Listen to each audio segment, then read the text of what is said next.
Hello everyone, welcome again. स्वागत है आप सभी का एक बार फिर जीएसवीपी यूट्यूब चैनल पर। मैं हूं देवाशीष और उम्मीद है आप सभी अच्छे होंगे, स्वस्थ होंगे, मस्त होंगे। आप सभी को मकर संक्रांति की हार्दिक हार्दिक बहुत बहुत तहे दिल से शुभकामनाएं। तो चलिए आज के लेक्चर में हम देख लेते हैं, कुछ स्टडी कर लेते हैं। आज हम पढ़ेंगे पाइलोनेफ्राइटिस के बारे में। पाइलोनेफ्राइटिस आपका क्या है, इसका इंट्रोडक्शन देखेंगे। कॉजेज एंड रिस्क फैक्टर के बारे में जानेंगे। क्रॉनिक पाइलोनेफ्राइटिस के बारे में देखेंगे। इटियोलॉजी के बारे में जानेंगे। क्लिनिकल मैनिफेस्टेशंस क्या है इसका, diagnostic evaluation and diagnostic test. Finally हम बात करेंगे management, medical surgical management after nursing management. तो आज के पर्टिकुलर वीडियोस के अंदर ये सारे पॉइंट के बारे में, डिसीज के बारे में हम बात करने वाले हैं, राइट। तो चलिए वीडियोस को हम शुरू करते हैं। फर्स्ट वन हम यहाँ पर इंट्रोडक्शन देखेंगे। Pyelonephritis is a bacterial infection of the kidney and renal pelvic, right. Pyelonephritis क्या है? Pyelonephritis is bacterial infection of kidney and renal pelvis. Renal pelvis में और किडनी में आपका बैक्टीरियल इन्फेक्शन का होना, right. It can be classified as acute और chronic. Acute pyelonephritis is often due to ascending bacterial infection from the bladder, while chronic pyelonephritis results from the repetitive or persistent infection, often leading to renal scarring and dysfunction. Okay, so pyelonephritis क्या है? Pyelonephritis is a bacterial infection of kidney और renal pelvic. It can be classified, अब इसको दो part में classify किया है। First है आपका acute pyelonephritis, सेकेंड आपका chronic pyelonephritis। एक्यूट जो पाइलोनेफ्राइटिस होता है वो असेंडिंग बैक्टीरिया, जो आपका बैक्टीरिया है ब्लैडर से आपकी किडनी तक आपका रीच कर जाता है, असेंड कर जाता है। कहाँ से? आपकी ब्लैडर से लेकर के आपका किडनी तक, तो उसको बोलते हैं हम acute pyelonephritis, right. And while अब क्रोनिक में क्या होता है? क्रोनिक पाइलोनेफ्राइटिस में, जबकि क्रोनिक पाइलोनेफ्राइटिस में result from the repetitive persistent infection, बार बार आपको लगातार इन्फेक्शन हो रहा है, तो उसकी वजह से जो होता है उसको हम बोलते हैं chronic pyelonephritis resulting from the persistent infection, often leading to renal scarring and dysfunction। अब किसकी वजह से हो सकता है? रीनल आपका ये लीड करता है रीनल को स्केयर होना, रीनल में आपका और रीनल के टिश्यू का आपका स्केयर होना, एंड इसकी वजह से आपको डिसइंफेक्शन होना, राइट। डिसफंक्शन होना, नॉट डिसइंफेक्शन। अब यदि हम इसके कॉजेस की बात करें, इसके कौन कौन से कॉजेस की वजह से हो सकता है एक्यूट पाइलोनेफ्राइटिस में? फर्स्ट आपका जो बैक्टीरिया होता है Escherichia coli, most common cause है, सबसे ज्यादा जो हमको देखने को मिला है वो किसकी वजह से होता है? हमारा एस्चेरिचिया कोली की वजह से होता है। दूसरे जो बैक्टीरिया हैं जैसे कि प्रोटियस हो गया, क्लैप्सिला हो गया, एंड एंट्रोबैक्टर की इन्फेक्शन की वजह से होता है। कौन कौन सा? प्रोटियस है, क्लैप्सिला है, एंट्रोबैक्टर की स्पीसीज जो होती है उसकी वजह से होता है। यदि हम क्रॉनिक की बात करें तो क्रॉनिक आपका जो पाइलोनेफ्राइटिस है वो क्यों होता है?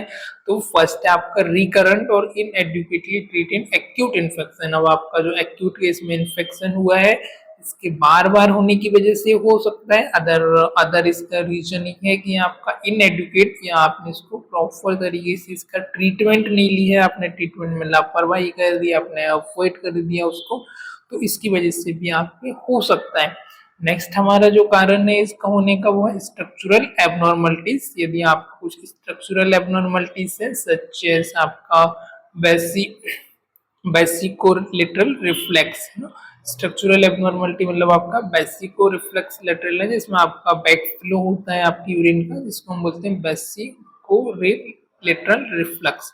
तो इसकी वजह से भी आपको इवन हो सकता है। अगला जो क्रोनिक की यदि हम बात करें, क्रोनिक पाइलोनेफ्राइटिस क्यों होता है, तो इसका सुमेनी यहाँ पर अलग अलग इसके कारण हो सकते हैं।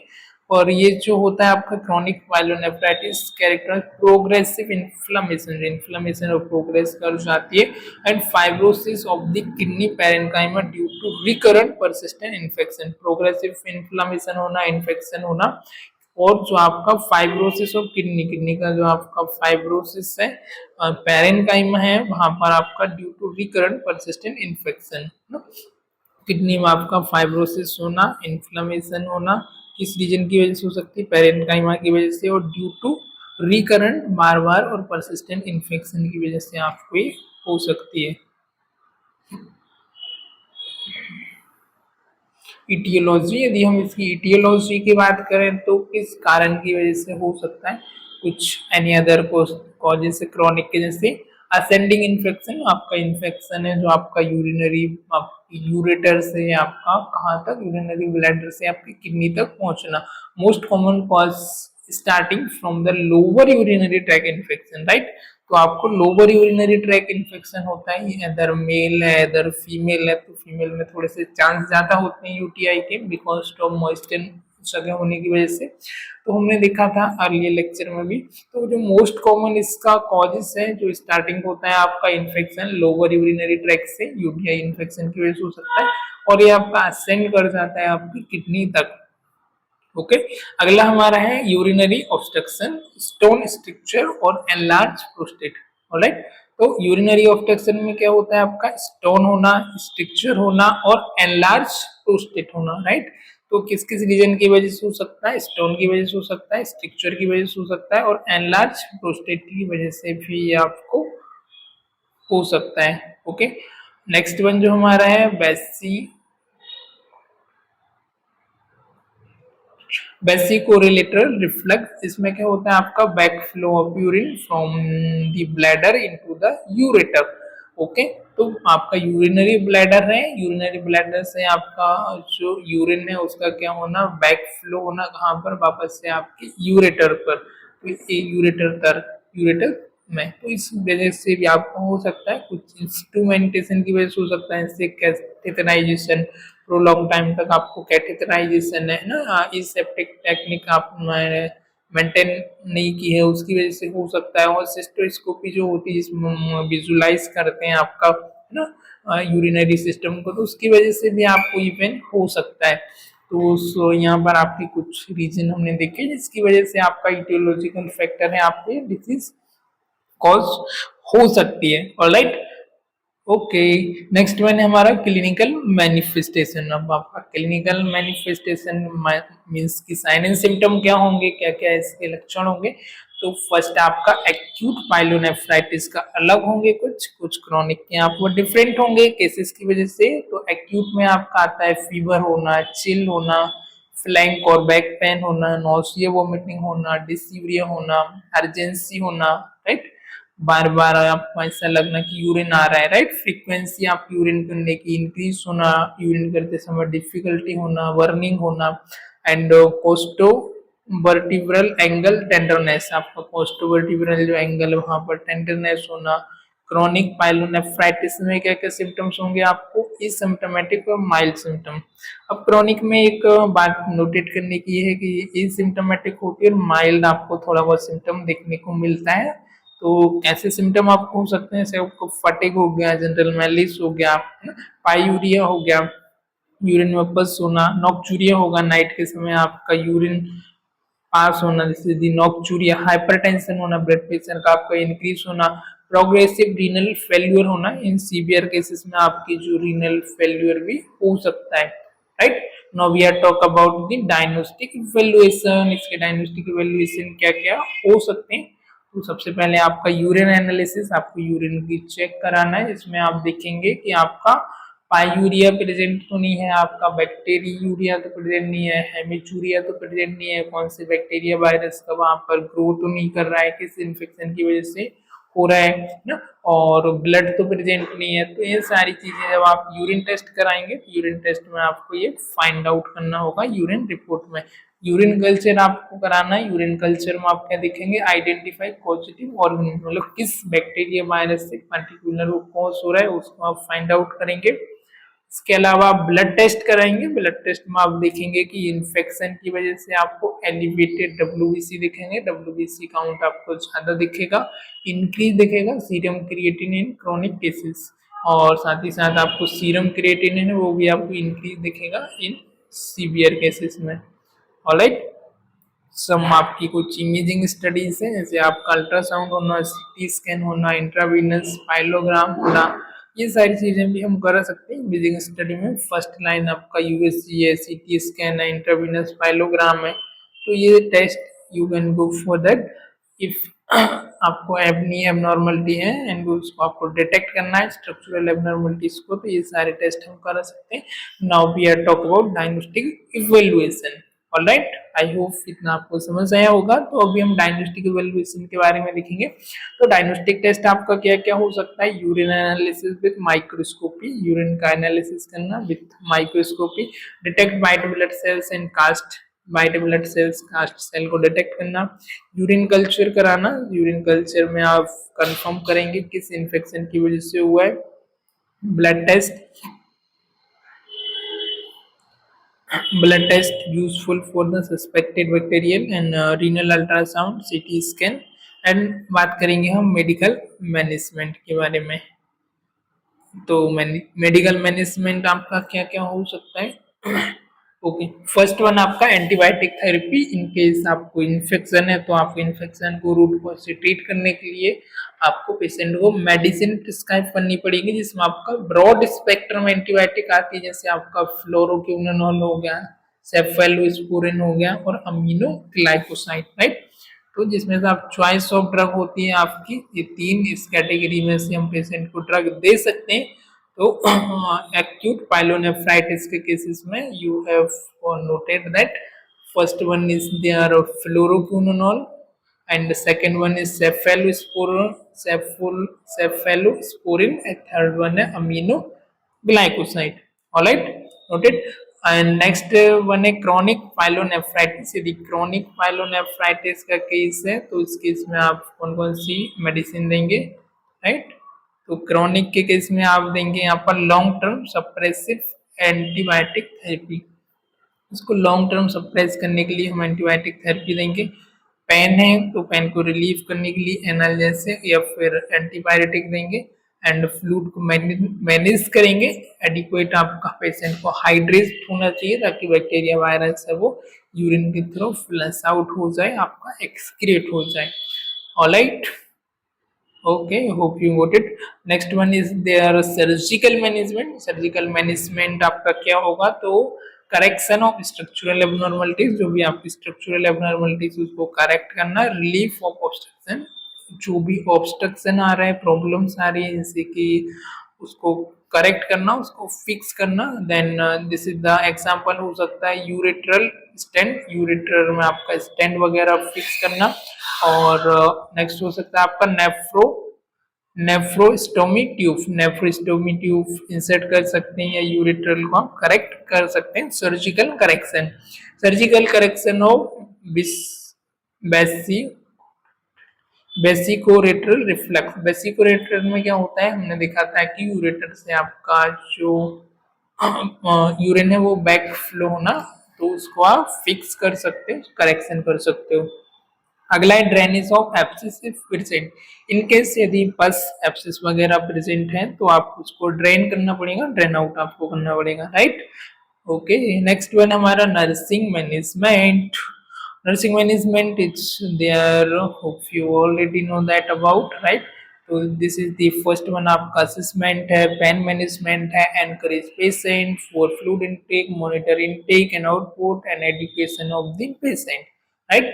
तो first one is there assessment. Assessment में आपको मॉनिटर वाइटल साइन, पेशेंट के आपको वाइटल साइन मॉनिटर करना है, specially temperature and blood pressure.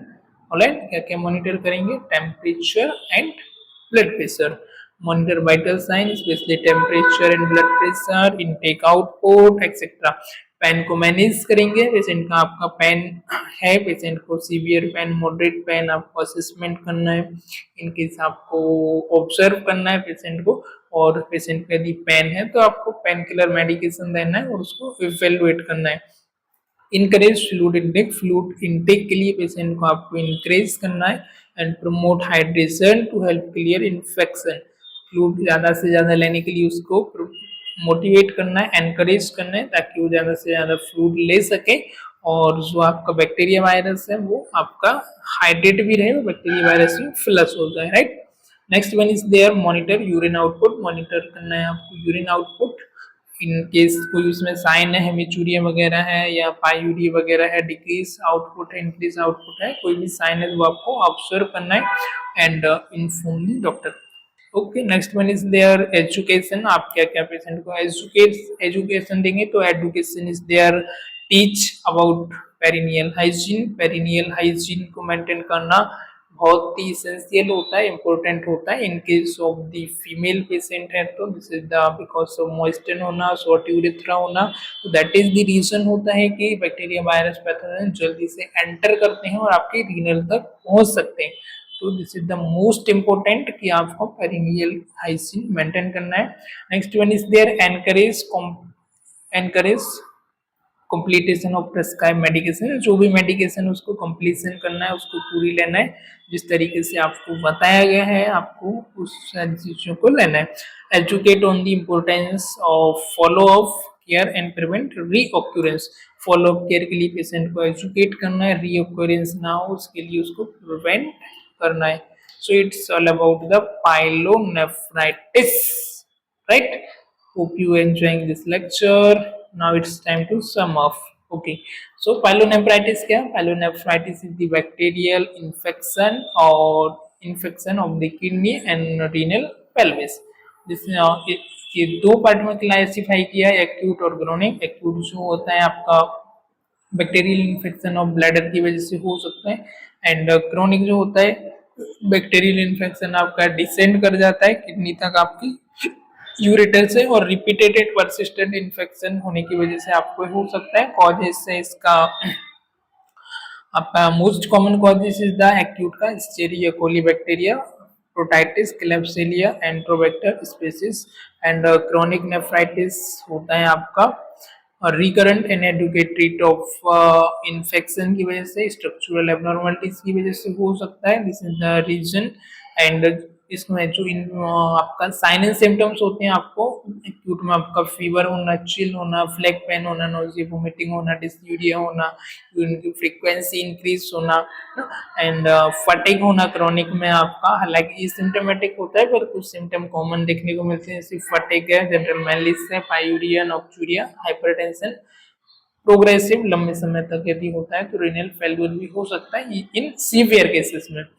और डायग्नोस्टिक में हमने देखा यूरिन एनालिसिस कराना, यूरिन कल्चर हो गया, ब्लड टेस्ट हो गया, इमेजिंग सीटी, यूएसजी, ऑलराइट। एंड एंटीबायोटिक में आपका जो मोस्ट चॉइस ऑफ ट्रीटमेंट है फ्लोरोक्विनोल, सेफेलोस्पोरिन और अमीनोग्लाइकोसाइड। इस कैटेगरी के आपको मेडिसिन पेशेंट को ड्रग देना है।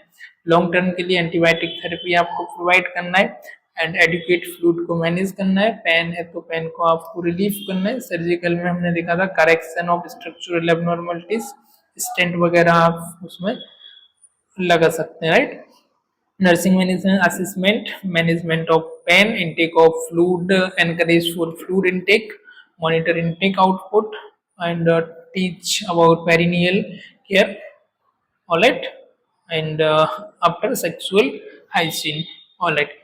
तो आई होप आज का लेक्चर आपको पसंद आया होगा। If you have any question, any doubt related to this topic, you may ask. Okay, so thank you for watching, bye bye. मिलते हैं किसी और लेक्चर में। Keep growing, keep learning.